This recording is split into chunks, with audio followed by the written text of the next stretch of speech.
A vizier had served his master for some 30 years and was known and admired for his loyalty, truthfulness, and devotion to God.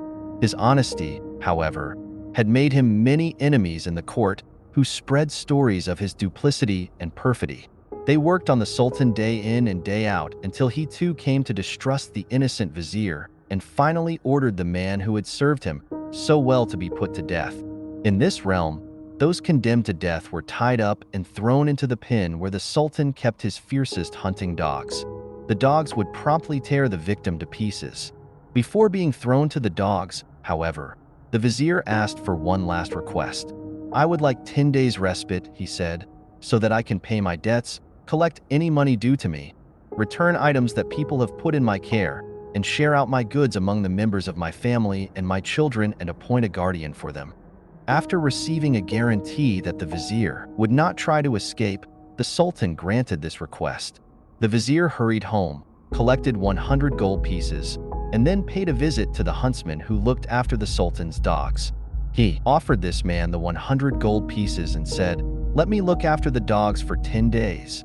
The huntsman agreed, and for the next 10 days, the vizier cared for the beasts with great attention, grooming them well and feeding them handsomely.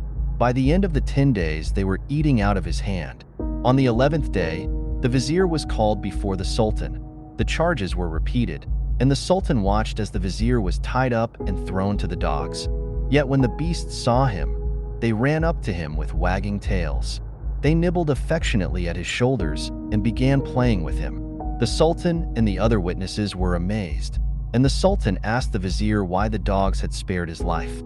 The vizier replied, "I have looked after these dogs for 10 days. The Sultan has seen the result for himself. I have looked after you for 30 years, and what is the result? I am condemned to death on the strength of accusations brought by my enemies." The Sultan blushed with shame. He not only pardoned the vizier, but gave him a fine set of clothes and handed over to him the men who had slandered his reputation. The noble vizier set them free